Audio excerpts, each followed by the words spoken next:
Bersama keluarga kecil kami, saya menyapa saudara semua. Selamat malam, shalom alehem. Puji Tuhan.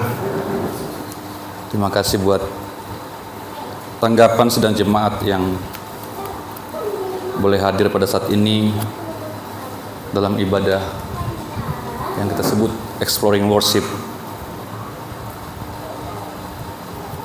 Itu kombinasi antara pendalaman Alkitab dengan penyembahan. Kombinasi pendalaman Alkitab dengan penyembahan. Pada tahun ini sudah kita gabungkan dalam hari yang sama, di hari Kamis malam seperti saat ini. Bapak Ibu, ketika kita memperhatikan kitab Injil, di sana kita menemukan bagaimana Yesus melayani orang-orang pada zamannya, orang-orang pada masa pelayanan Yesus. Di sana ada orang banyak atau umum, kemudian juga ada murid-murid. Halayak ramai atau orang umum Yesus layani secara biasa saja. Tetapi kalau kita lihat, murid-murid itu dilayani oleh Yesus secara intens. Bahkan saya katakan mereka mendapatkan pelayanan yang privat. Karena di mana Yesus berada, ke-12 murid itu hadir. Ketika orang lain sudah pulang, ketika halayak ramai atau jemaat sudah pulang, jemaat umum sudah pulang, Yesus masih bersama-sama dengan 12 muridnya. Dan ke-12 murid ini dilayani secara intens, secara privat. Bahkan tidak lagi hitungan jadwal setiap hari ini jumpa Yesus. Bahkan setiap hari mereka jumpa Yesus. Bahkan mereka tidur bersama Yesus. Sehingga kalau kita lihat, ada perbedaan antara murid-murid dengan orang banyak. Bahkan ada pengajaran-pengajaran yang Yesus tidak sampaikan kepada orang banyak, tetapi Yesus sampaikan kepada murid. Bahkan ada satu kali atau beberapa kali ketika Yesus melakukan atau memberikan pengajaran yang lebih keras, maka halayak ramai atau orang banyak mulai meninggalkan Yesus. Tetapi yang terjadi pada murid-murid tidak pernah meninggalkan Yesus, sekalipun ajarannya keras.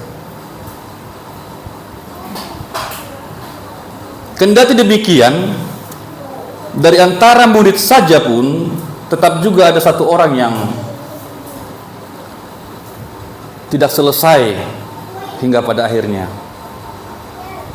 Dari antara 12 murid ada satu orang yang akhirnya gagal juga sebagai pengikut. Seperti yang kita tahu bersama, namanya Yudas Iskariot, yang pada akhir pelayanan Yesus dialah yang menjual Yesus. Dari antara murid yang sudah setiap hari bersama-sama dengan Yesus, makan bersama-sama dengan Yesus, berjalan bersama-sama dengan Yesus, menyaksikan seluruh mujizat Yesus, menyaksikan seluruh perbuatan-perbuatan ajaib yang Allah lakukan melalui Yesus, tetap bisa gagal.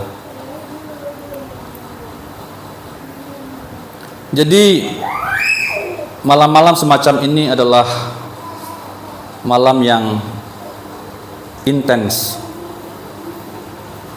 Ya. Saya pernah kepikiran, Bapak Ibu, saudara-saudara, hendak melakukan PA di hari Minggu. Tapi ketika saya renungkan, saya timbang-timbang, tidak mungkin.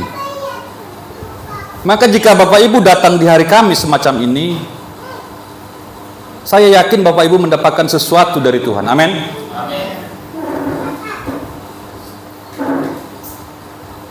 Ada satu bobot yang Tuhan persiapkan bagi kita.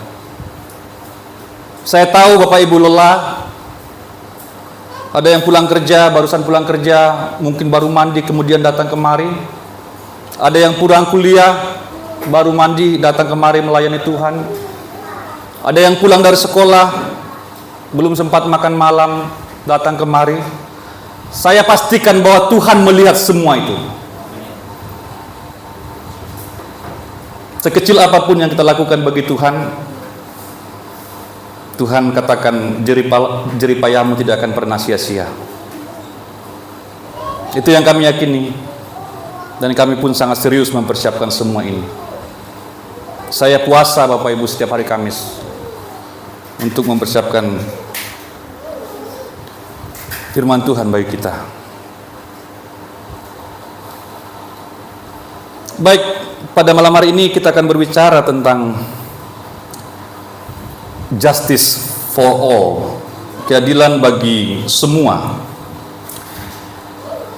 Setiap manusia memiliki sejenis rasa. Rasa ini disebut sebagai rasa keadilan. Setiap kita memiliki yang namanya rasa keadilan. Keadilan ini adalah salah satu isu yang sangat mendasar dalam kehidupan. Keadilan adalah hal yang sangat penting di dalam kehidupan, di dalam bergereja, di dalam berumah tangga, di dalam keluarga, di dalam paguyuban atau hubungan satu marga, di dalam masyarakat, bahkan dalam berbangsa dan bernegara. Manusia semua pasti mendambakan keadilan. Semua orang pasti mengharapkan keadilan. Rasa keadilan kita akan terusik setiap kali praktek ketidakadilan terjadi. Rasa keadilan kita terganggu ketika kita diperlakukan tidak adil. Ketika misalkan saudara menunggu suatu antrian, lalu entah bagaimana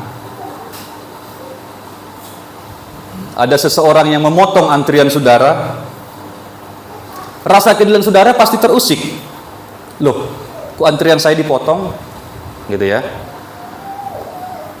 Ketika saudara mungkin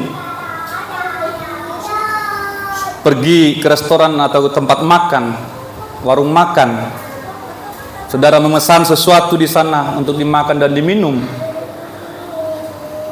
Kemudian saudara menunggu pesanan saudara sekian lama, lalu ada orang yang datang. Dia baru datang, kemudian dia yang duluan dilayani. Padahal saudara sudah menunggu sekian lama di sana. Pesanan saudara belum juga nyampe-nyampe. Saudara sudah lapar, saudara sudah haus. Saudara pasti merasa terganggu. Ya. Saudara mungkin akan protes kepada petugasnya atau kepada pelayan di sana. Loh, saya kan sudah dari tadi di sini, Bu. Saya kan sudah pesan dari tadi, Mbak. Loh, sementara ada yang baru datang kok sudah mendapatkan pelayanan. Mana makanan saya? Pada saat itu saudara merasa diperlakukan tidak adil karena tidak dilayani sesuai dengan antrian. Saudara mungkin akan marah. Bahkan kalau kita cukup emosional, kita bisa saja meninggalkan tempat itu, mencari tempat yang lain sambil ngomel-ngomel. Apa-apaan ini? Ya. Saudara membatalkan pesanan saudara. Itulah yang namanya rasa keadilan. Setiap manusia pasti memiliki hal itu. Setiap orang memerlukan keadilan. Perhatikan Bapak Ibu, di satu sisi manusia membutuhkan keadilan, tetapi di sisi yang lain keadilan semakin langka di dunia ini. Keadilan semakin langka, semakin jarang, dan semakin susah untuk didapatkan. Seperti yang sering kita dengarkan, apalagi masalah hukum. Hukum selalu tumpul ke atas. Tumpul ke atas artinya seperti tidak berkutik ketika menghadapi orang-orang yang penting atau orang-orang yang besar, orang-orang kaya, orang-orang hebat, tetapi hanya tajam ke bawah. Hukum sangat tajam ketika menghadapi orang-orang yang bukan siapa-siapa, rakyat jelata yang tidak punya kekuatan apa-apa, yang miskin. Hukum begitu tajam, begitu keras. Namun hal ini bukan sesuatu yang baru Bapak Ibu, karena pengkhotbah sudah mencatat ribuan tahun sebelumnya. Dia mengatakan, ada lagi yang kulihat di bawah matahari. Di tempat pengadilan, di situ pun terdapat ketidakadilan. Dan di tempat keadilan, di situ pun terdapat ketidakadilan. Itu dalam pengkhotbah pasal 3 ayat 16. Saya simpulkan, tidak ada keadilan di dunia ini. Atau minimal dapat kita katakan susah untuk menemukan keadilan di dunia ini.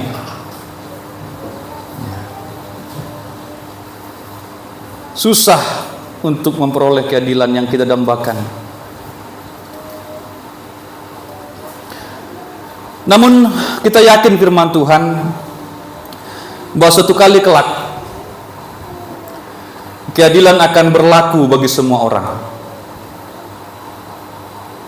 Pada saat Tuhan sendiri yang menjadi hakim. Suatu saat Allah sendiri akan menunjukkan keadilan itu. Siapapun tidak akan bisa mengelak dari penghakiman Allah. Ini yang akan kita coba pelajari pada malam hari ini. Mari kita baca Roma pasal 2. Kita sudah di pasal 2 sekarang. Roma pasal 2 ayat 1 sampai ayat yang ke-16. Saya ajak kita baca secara responsor ya. Saya akan membacakan ayat yang ganjil, saudara membacakan ayat yang genap. Roma pasal 2 ayat 1 sampai ayat yang ke-16. Yang sudah ketemu katakan amin. Kita baca dengan suara yang terbaik. Karena itu, hai manusia, siapapun juga engkau yang menghakimi orang lain, engkau sendiri tidak bebas dari salah. Sebab dalam menghakimi orang lain, engkau menghakimi dirimu sendiri. Karena engkau yang menghakimi orang lain melakukan hal-hal yang sama. 2. Tetapi dia tahu bahwa bukan agama secara jujur atas mereka yang berbuat demikian. Dan engkau, hai manusia, engkau yang menghakimi mereka yang berbuat demikian, sedangkan engkau sendiri melakukannya juga, adakah engkau sangka bahwa engkau akan luput dari hukuman Allah?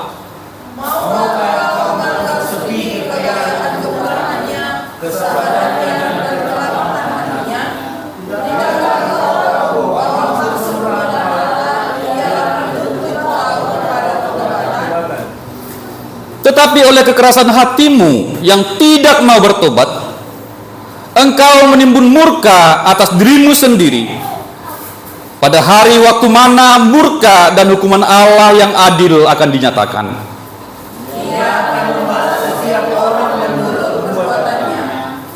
Yaitu hidup kekal kepada mereka yang dengan tekun berbuat baik, mencari kemuliaan, kehormatan, dan ketidakbinasaan. Tetapi bukan kebenaran kepada mereka yang mencari kepentingan sendiri, yang tidak taat kepada kebenaran, melainkan taat kepada kezaliman. Penderitaan dan kesesakan akan menimpa setiap orang yang hidup, yang berbuat jahat. Pertama-tama orang Yahudi dan juga orang Yunani.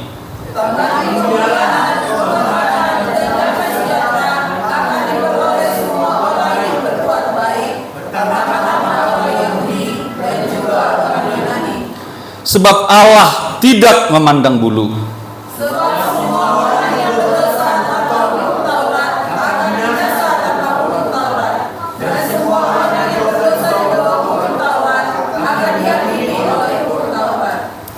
Karena bukanlah orang yang mendengar hukum Taurat yang benar di hadapan Allah, tetapi orang yang melakukan hukum Tauratlah yang akan dibenarkan.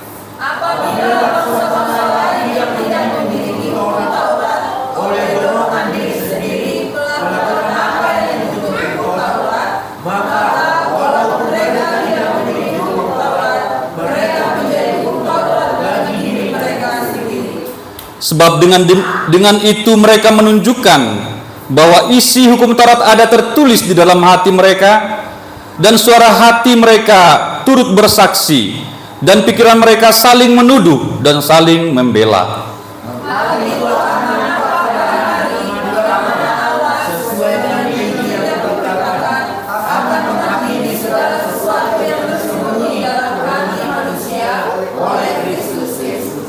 Terima kasih Bapak Ibu. Kalau kita perhatikan teks atau nas yang barusan kita baca, kita bisa mengambil dua poin besar. Yang pertama, penghakiman manusia, yaitu dari ayat 1 sampai ayat yang ketiga. Penghakiman manusia seringkali tidak adil. Penghakiman manusia seringkali tidak adil. Ya, kita barusan mengikuti sebuah kasus yang menyita perhatian seluruh negeri ini. Saya yakin sekali hanya karena Tuhan yang turut berperkara di sana, maka itu bisa terungkap. Seandainya Tuhan tidak berperkara di sana, tidak campur tangan di sana, maka kasus ini tidak akan terungkap. Dan saya sangat yakin Bapak Ibu, ada banyak kasus-kasus semacam ini di negeri ini, bahkan di dunia ini, yang tidak pernah terungkap. Karena penghakiman manusia itu tidak adil. Hakim bisa dibayar, pengacara bisa dibayar, jaksa bisa disogok, polisi bisa dibayar. Jadi semua akan bisa diputarbalikkan Bapak Ibu. Penghakiman manusia tidak adil. Mengapa? Dalam ayat yang kita baca, pertama dikatakan Paulus, karena semua manusia sama saja. Ya. Manusia di sini menghakimi orang lain. Menghakimi dalam nas ini berarti menyalahkan. Menghakimi berarti menjatuhkan hukuman. Menghukum. Dalam bahasa Batak menghukumi. Ya. Bertindak sebagai hakim. Manusia bertindak sebagai hakim bagi sesamanya. Tentu dalam hal ini yang dimaksud adalah sesuatu yang tidak legal. Kalau memang ada orang Kristen yang menjadi hakim, dia harus menghakimi, karena itu tugasnya. Tapi ada banyak manusia yang tidak bertugas sebagai hakim, suka menghakimi. Benar ya? Ya. Itu yang dimaksud di sini. Kalau dia memang hakim, ya dia memang harus mengetuk palu, ya. Dia harus mengurus perkara itu. Karena itu tugas yang dipercayakan kepada dia. Manusia sama saja. Manusia adalah makhluk yang tidak pantas untuk menghakimi sesamanya. Manusia adalah ciptaan yang tidak memiliki kualifikasi untuk menghakimi. Mengapa? Karena semua manusia tidak bebas dari salah. Siapapun juga engkau yang menghakimi orang lain, dikatakan firman Tuhan dalam ayat 1 tadi, engkau sendiri tidak bebas dari salah. Jadi tidak ada manusia yang bebas dari salah, sehingga ia tidak punya prasyarat, tidak punya kualifikasi untuk bisa menghakimi. Ya.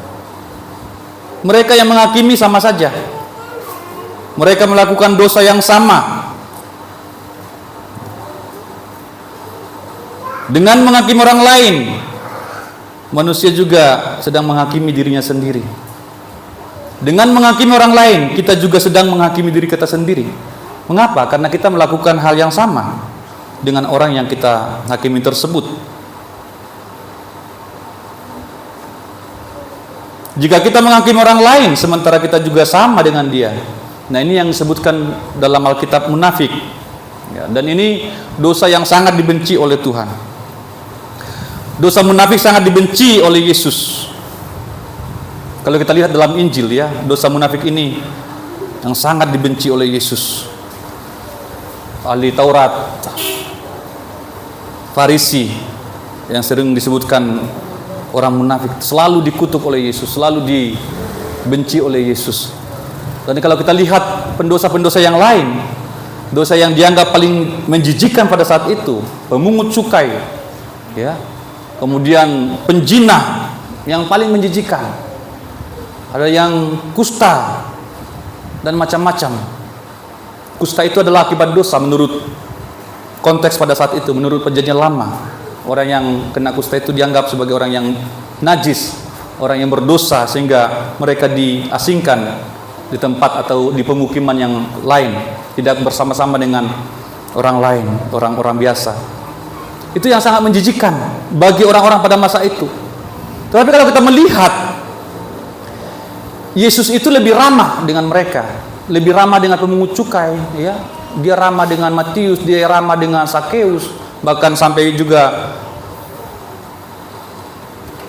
berkunjung atau makan bersama-sama dengan Sakeus di rumah Sakeus. Itu pemungut cukai yang sangat dibenci oleh masyarakat pada saat itu. Dia ramah dengan mereka. Ada seorang berzina, ketika orang-orang Farisi membawa orang berzina, perempuan berzina, kita melihat Yesus ramah dengan orang berzina ini.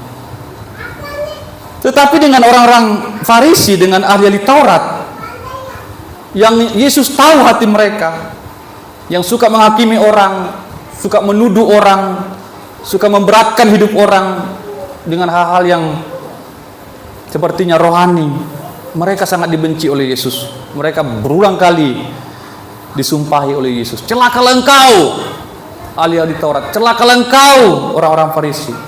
Saudara bisa baca, ada banyak waktu Yesus mengutuki atau menyumpahi mereka. Mengapa? Karena munafik. Mereka menghakimi orang, tapi mereka juga melakukan hal yang sama. Mereka juga melakukan hal yang sama. Mungkin orang lain tidak melihat, Bapak Ibu, tapi Tuhan melihat.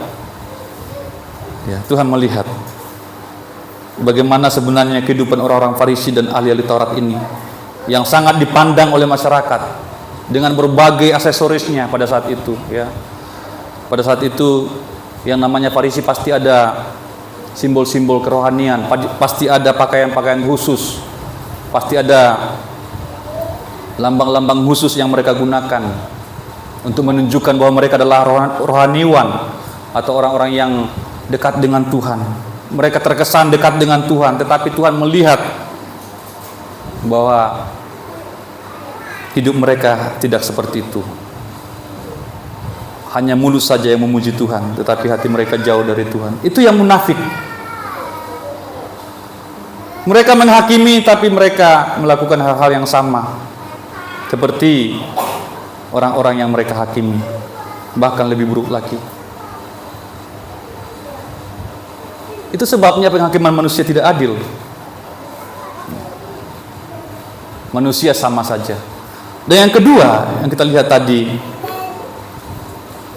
bahwa dikatakan firman Tuhan, orang yang menghakimi tidak akan luput juga. Orang yang menghakimi tidak akan luput juga dari hukuman Allah. Hukuman Allah berlangsung secara jujur. Dikatakan dalam ayat 2. Coba silakan Desi bantu saya. Demikian firman Tuhan. Tetapi kita tahu bahwa hukuman Allah berlangsung secara jujur atas mereka yang berbuat demikian. Berbuat apa? Ya, berbuat menghakimi. Ya, menghakimi, bertindak sebagai hakim atas orang lain. Dan Tuhan mengatakan ya, bahwa hukuman Allah akan berlangsung secara jujur atas mereka. Yang menghakimi tidak akan luput dari hukuman Allah. Suatu waktu nanti Allah yang adil akan bertindak secara proporsional, secara adil, akan menjatuhkan hukuman bagi orang-orang yang munafik ini. Orang-orang yang munafik, orang-orang yang menghakimi orang lain padahal dia melakukan hal yang sama. Orang munafik tidak akan luput dari hukuman Allah. Orang munafik tidak akan lolos. Jadi secara singkat Bapak Ibu, orang yang menghakimi yang disebut di sini adalah orang-orang yang munafik. Jangan salah mengerti. Oh, berarti kita tidak boleh mengatakan atau menegur orang yang melakukan kesalahan. Bukan begitu maksudnya Bapak Ibu. Ya, itu adalah kewajiban kita sebagai sesama komunitas, sesama orang Kristen untuk saling mengingatkan. Ketika ada orang yang jauh dari Tuhan, ada orang yang tidak sungguh-sungguh lagi dengan Tuhan, kita ingatkan, itu bukan menghakimi. Ketika ada orang yang jatuh ke dalam dosa, kita menegur mereka, itu bukan menghakimi. Tetapi yang menghakimi yang dimaksud di sini adalah orang-orang munafik. Ya. Sebab kalau nanti kita tidak lagi menegur orang yang salah, ya, berarti akan bablas terus. Kalau kita tidak pernah lagi menegur orang yang berdosa, kita membiarkan saja, itu lebih salah lagi Bapak Ibu. Tapi saya sekali lagi menyampaikan, menegaskan bahwa yang dimaksud oleh firman Tuhan di sini, orang yang menghakimi adalah orang yang munafik, ya. Orang yang suka menyalahkan orang lain tapi dia pun melakukan hal yang sama. Ini yang dikatakan oleh firman Tuhan, tidak akan luput. Orang munafik tidak akan lolos, tidak akan terlepas dari hukuman Allah. Orang munafik tidak akan pernah bisa menghindar dari hukuman Allah. Coba ayat 3, Des. Dan engkau, hai manusia, Iya. engkau yang menghakimi mereka yang berbuat demikian. Iya. Sedangkan engkau sendiri melakukannya juga. Adakah engkau sangka bahwa engkau akan luput dari hukuman Iya. Allah? Ada orang seperti itu, sepertinya dia mengangkat dirinya lebih rohani dari orang lain. Itu yang dimaksud di sini. Suka sekali menyalahkan orang, tapi sebenarnya kehidupannya pun seperti itu juga, ya. Tapi mungkin dia berpikir dengan seperti itu, dengan bersikap seperti itu, ya, dengan bersikap keras kepada orang.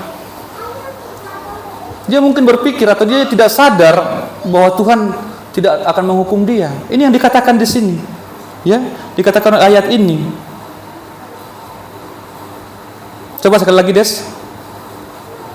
Dan engkau, hai manusia, Iya. engkau yang menghakimi mereka yang berbuat demikian. Ya, mereka menghakimi orang lain. Sedangkan engkau sendiri melakukannya juga. Iya. Adakah engkau sangka bahwa engkau akan luput dari hukuman Allah? Iya. Artinya jangan sangka bahwa engkau akan luput dari hukuman Allah. Ya, itu maksudnya. Jangan ada orang yang menyangka bahwa dia akan luput dari hukuman Allah. Kalau dia suka menghakimi sementara dia pun tetap sama saja. Itu yang dimaksud Bapak Ibu. Nggak akan luput. Menyatakan orang lain banyak dosa tidak membuat kita lebih suci. Menyebut orang najis tidak membuat kita lebih baik. Ya. Itu yang dimaksud di sini. Yang dibenci oleh Tuhan adalah kemunafikan. Sehingga penghakiman mereka tidak mungkin penghakiman yang adil. Ini penghakiman manusia. Penghakiman manusia. Yang kedua, yang kita lihat dari teks ini adalah penghakiman Allah. Dari ayat 4 sampai ayat yang ke-16. Penghakiman Allah. Penghakiman yang adil datangnya hanya dari Allah. Allah adalah satu-satunya hakim yang adil. Ya, saya sampaikan tadi, di dunia ini tidak ada yang bisa kita harapkan, ya. Tidak ada yang adil. Ya. Bahkan banyak Bapak Ibu ya kasus-kasus ya. Dia kehilangan barang, kehilangan motor, kehilangan yang lainnya. Dia malah takut untuk melapor kepada yang bertugas. Ada teman saya dosen, motornya hilang. Dia enggak ini. Dia tidak melapor. Dia langsung mengikhlaskan saja motornya. Ya mungkin pencurinya lagi butuh katanya. Mengapa? Karena ketika masyarakat lapor banyak sekali apanya ya. Bukannya polisi ini langsung bergerak, malah disusahin lagi, gitu ya. Masyarakat yang sudah kemalangan seperti itu, kena musibah seperti itu, ketika melapor mesti bayar ini, bayar itu lagi, baru bisa bergerak. Bukannya pemerintah atau perwakilan pemerintah kasihan, bukan.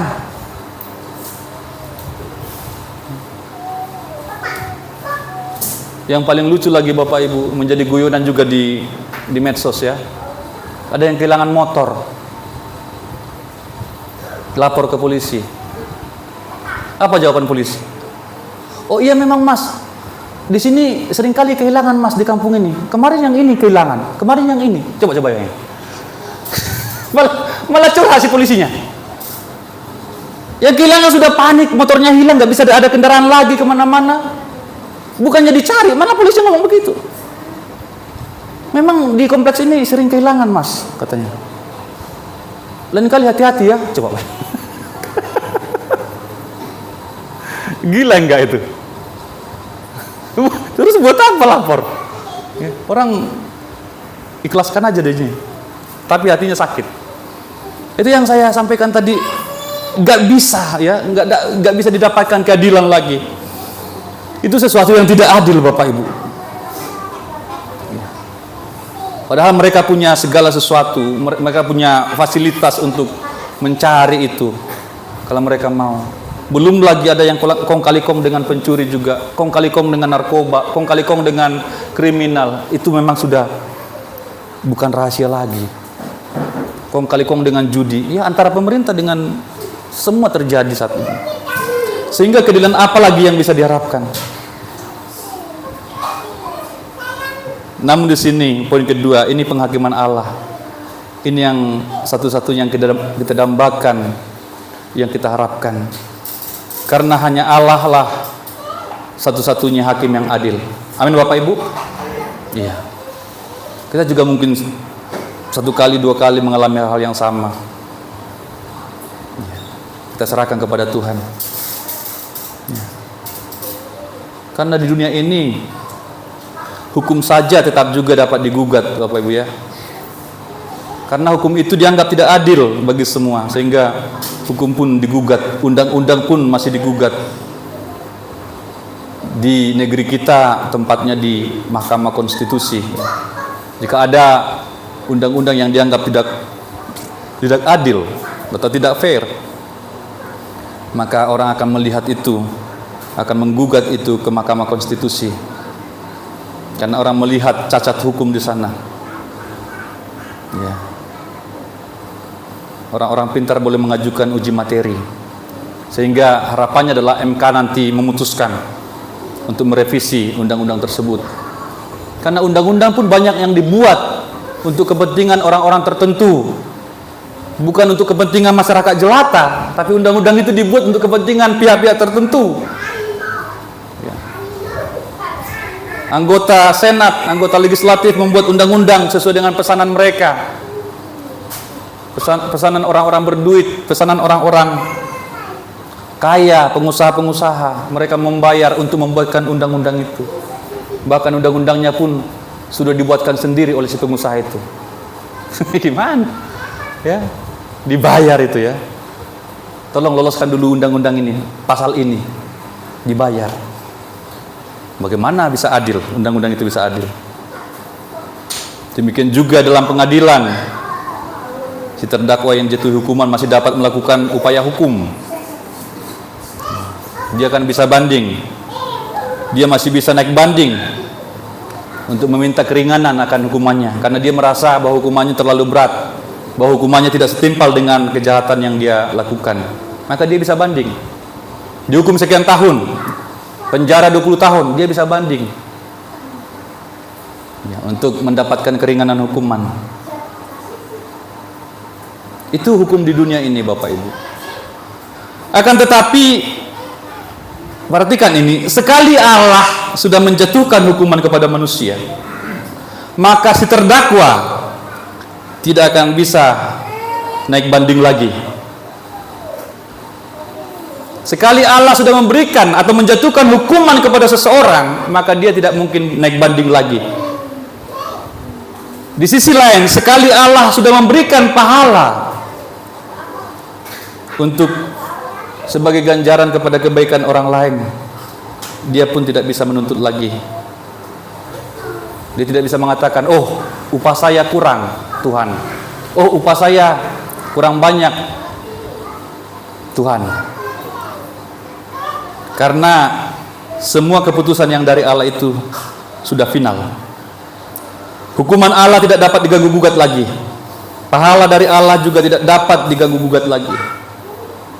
Nah, keadilan akan berlaku bagi setiap orang, karena Allah selalu memegang teguh kebenaran ya. Ada prinsip keadilan, ada prinsip keadilan yang dipegang oleh Allah. Penghakiman yang adil dari Allah, Allah adalah satu-satunya yang adil. Mengapa Allah adil? Karena Allah memegang prinsip ya, yang tidak dapat diganggu gugat. Siapapun tidak dapat menyogok Allah untuk merubah keputusan yang dia buat, karena dia memegang prinsip keadilan. Ini akan kita pelajari, prinsip keadilan Allah ya. Prinsip keadilan Allah pertama, Allah menghakimi secara netral.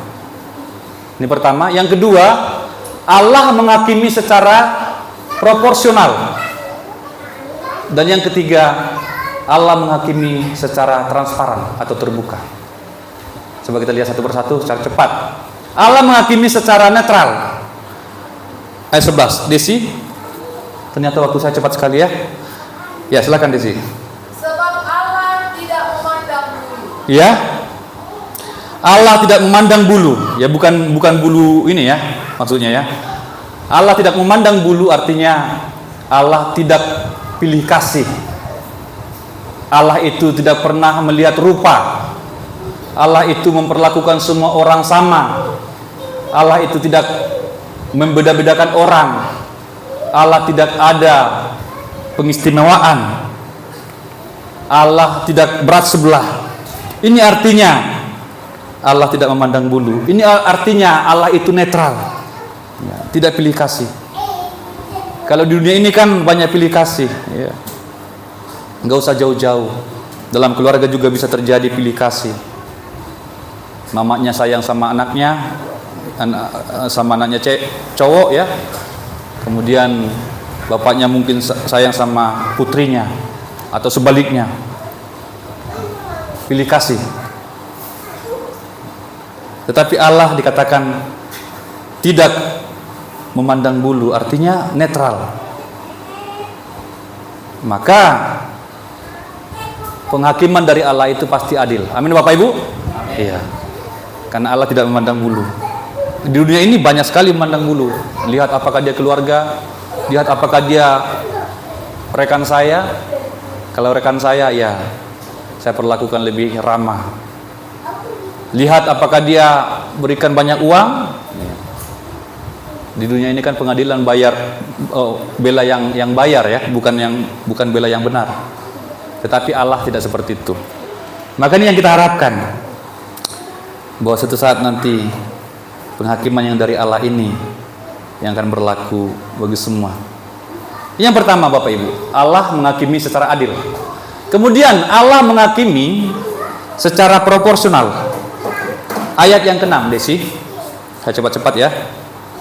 Demikian firman Tuhan, Ia akan membalas setiap orang menurut perbuatannya. Iya. Dia atau Allah akan membalas setiap orang menurut perbuatannya. Allah menghakimi secara proporsional.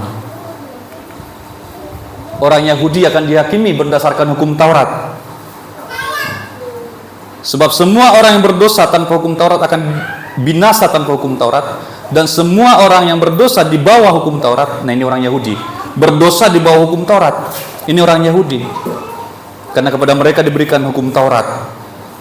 Ya. Maka mereka akan dihakimi oleh hukum Taurat. Orang Yahudi akan Tuhan hakimi berdasarkan hukum Taurat yang mereka miliki. Kitab Perjanjian Lama. Ya, proporsional. Kemudian orang Yunani atau non-Yahudi akan dihakimi tanpa hukum Taurat.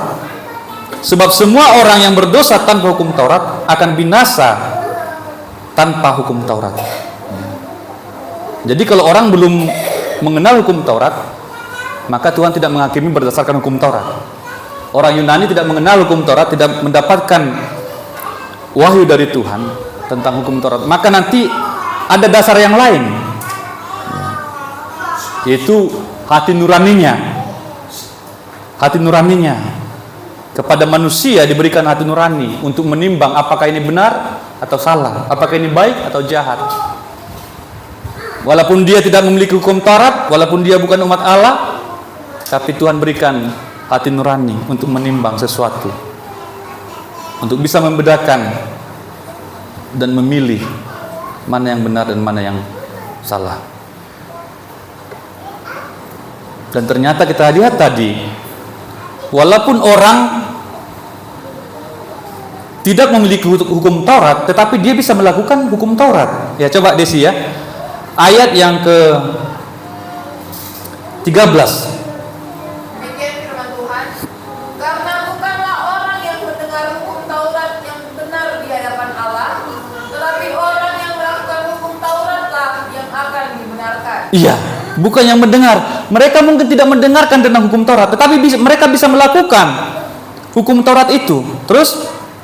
Apabila bangsa-bangsa lain yang tidak memiliki hukum Taurat, Iya. oleh dorongan Diri sendiri. melakukan apa yang dituntut hukum Taurat. Iya. Jadi orang walaupun mereka tidak memiliki hukum Taurat, tapi oleh dorongan diri sendiri dikatakan di dalam ayat ini melakukan apa yang dituntut oleh hukum Taurat. Terus maka walaupun mereka tidak memiliki hukum Taurat, mereka menjadi hukum Taurat bagi diri mereka sendiri. ini luar biasa Bapak Ibu. Ya. Jadi firman Tuhan itu akan memberkati setiap orang kalau dia melakukannya. Walaupun dia bukan dalam pengertian, dalam tanda kutip, bukan penganut agama Kristen. Tapi sejauh dia melakukan firman Tuhan, walaupun dia bukan pengikut Kristus, dia akan diberkati. Amin. Ya. Itu luar biasanya. Daripada kita pemilik firman Tuhan, tahu firman Tuhan tapi tidak melakukan, ya kita nggak diberkati juga. Jadi siapapun yang melakukan firman ini, bahkan ketika mereka belum pernah mendengarkan firman ini, tapi karena dorongan hati mereka melakukan firman Tuhan, mereka melakukan tuntutan hukum itu, ya mereka akan diberkati. Jadi jangan salahkan Tuhan. kok saya tidak diberkati? Ya kamu tidak melakukan firman. Kita berontak terus, ya tahu tapi tidak melakukan, ya nggak diberkati. Tetapi mereka ini dikatakan tidak mendengarkan hukum Taurat, tetapi melakukan hukum Taurat. Ya, mereka diberkati. Terus kan Des?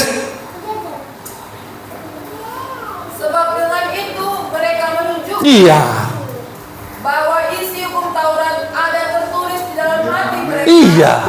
Terus? Dan suara hati mereka turut bersaksi, dan pikiran mereka saling menuduh atau saling membela. Bapak Ibu, ini akan sangat mempermalukan kita. Ya. Jadi bukan yang mendengarkan firman itu, tetapi yang melakukannya. Amin. Loh, bisa nggak orang melakukan firman Tuhan atau melakukan tuntutan hukum Tuhan tapi tidak mendengarkan? Ya ini dia. Dalam hati mereka ada. Ya. Cuma suara hati loh, tapi mereka mau taat loh. Di sini sudah banyak suara Pak Tagaul, suara Saud Siombing, suara Pak Gembala, suara hamba Tuhan dari YouTube. Kita dengarkan semua firman Tuhan, tapi tetap majogal. Ini nanti yang disampaikan di ayat berikutnya Bapak Ibu. Ya, maka wajarlah. Ya, mereka akan mendapatkan murka. Ya. Murka.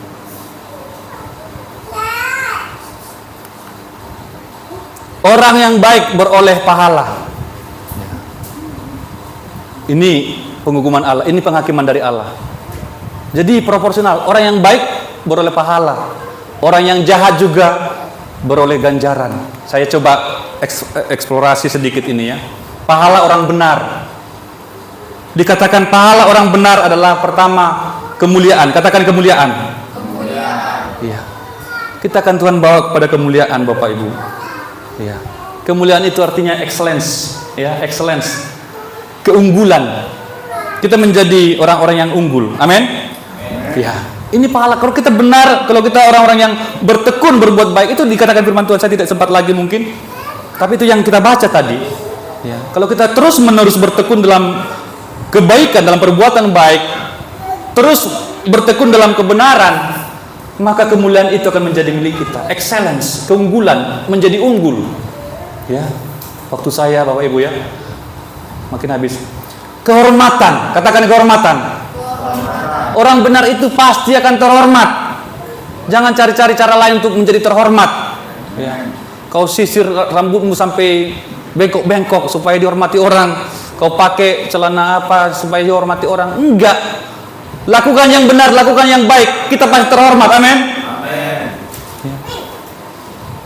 Kita sudah lihat juga orang-orang yang kaya akhirnya dihina juga karena tidak benar. Tapi kalau orang benar, orang yang setia dalam kebaikan akan mendapatkan kehormatan. Ini dikatakan dignity, ya, dignity, akan terangkat martabatnya, akan terangkat harga dirinya, akan menjadi orang yang bernilai Bapak Ibu. Amin. Kita tidak sempat lagi, ya, saya cepat-cepat saja. Kemudian yang menjadi pahala bagi orang benar adalah damai sejahtera. Katakan damai sejahtera. Damai sejahtera yang tidak dapat kita beli. Damai sejahtera tidak dapat kita beli Bapak Ibu. Itu harmoni, keserasian, ketertiban, keamanan dan kenyamanan. Ini semua menjadi milik orang benar. Dan yang terakhir adalah ketidakbinasaan atau kekekalan, kebakaan. Ini pahala kita, orang-orang benar. Ini yang kita kejar, ini yang kita cari. Kan dikatakan, coba Desi ya. Ya, ayat 7. Demikian firman Tuhan, yaitu hidup kekal kepada mereka yang dengan tekun berbuat baik. Tekun berbuat baik. Mencari kemuliaan. Iya, mencari kemuliaan, kehormatan dan ketidakbinasaan. Mereka mencari hal-hal yang mulia. Ya, mereka mencari hal-hal yang terhormat. Ini menjadi pahala. bagi orang benar. Kemudian ada ganjaran bagi orang jahat, Bapak Ibu. Orang jahat juga akan mendapat ganjaran, yaitulah murka. Ya, mereka mendapat geram dari Allah. Mereka akan mendapat penderitaan. Mereka akan mendapat kesesakan, masuk ke dalam kesesakan. Ini sebaliknya. Mengapa? Karena mereka itu menganggap sepi kemurahan Allah. Ya. Menganggap sepi. Coba ayat 4 ya, sedikit lagi. Demikian firman Ya. Tuhan. Maukah engkau menganggap sepi kekayaan kemurahannya, Iya. kesabarannya, dan kelapangan hatinya? Iya. Tidakkah engkau tahu bahwa maksud kemurahan Allah ialah menuntut engkau kepada pertobatan? Iya. Ini mereka-mereka yang menganggap sepi kemurahan Allah. Apa artinya menganggap sepi? Menganggap remeh. Menganggap remeh kemurahan Allah. Ya. Iya, orang bebal itu seperti itu. Orang bebal itu menganggap remeh Allah yang murah hati itu. Orang-orang jahat itu menganggap remeh panjang sabarnya Tuhan. Orang-orang durhaka menganggap enteng terhadap kelapangan hati Tuhan. Orang-orang berdosa ini tidak mengindahkan kebaikan Tuhan, tidak segan kepada Tuhan. Itu artinya menganggap sepi, menganggap remeh, menghina, menista kemurahan Tuhan, menista panjang sabar Tuhan. Tuhan panjang sabar malah dinista. Mananya Tuhan ini? Kok terlalu sabar? Malah dinista, Bapak Ibu. Padahal dikatakan, coba Des, sekali lagi Des, tujuannya apa? Maksud masuk kemurahan itu apa? Maukah engkau menganggap sepi kekayaan Iya. kemurahannya, kesabarannya, dan kelapangan hatinya? Tidakkah engkau tahu bahwa maksud kemurahan Allah ialah menuntut engkau kepada pertobatan? Amin. Tuhan itu murah hati, Tuhan itu panjang sabar, Tuhan itu lapang hati supaya manusia itu ada kesempatan untuk bertobat. Ya, coba setiap kali kita salah langsung ditidos. Ya. Si Pak Hutagau salah ditidos, selesai. Ya, Pak Pasaribu salah ditidos, selesai. Pak Siombing salah ditidos, selesai. Saud Siombing salah tidos, habis semua dalam sekejap. Tapi Tuhan itu panjang sabar, amin Bapak Ibu. Amin. Tapi jangan salah pahami panjang sabar Tuhan. Jangan menghina, jangan menista panjang sabar Tuhan, jangan menista kemurahan Tuhan itu. Ya. Tapi saya yakin di sini, kita di sini bukan orang-orang bebal. Kita di sini adalah orang-orang yang memuji kemurahan Tuhan. Kita di sini datang untuk mengagungkan panjang sabar Tuhan. Kita ada di sini untuk meninggikan kebaikan Tuhan, untuk memasyurkan kasih setia Tuhan, anugerah Tuhan atas kehidupan kita. Waktu-waktu yang masih ada ini yang kita manfaatkan Bapak Ibu. Ya, dengan baik. Jangan malah mengutuki, malah menista kemurahan Tuhan itu, panjang sabarnya Tuhan itu atas kita. Ya, itu yang akan dimurkai nanti. Akan mendapatkan ini semua ganjaran ini. Murka, geram, penderitaan, kesusahan, kesulitan. Memang untuk menjalani hidup yang benar kita susah, tapi pada akhirnya nanti kita akan happy ending. Amin. Amin. Ya, happy ending. Ya. Yang terakhir. Allah menghakimi secara transparan. Kalau pengadilan di dunia ini banyak yang seringkali disebutkan di bawah meja, artinya tidak dilihat oleh orang lain. Main di bawah meja, ya.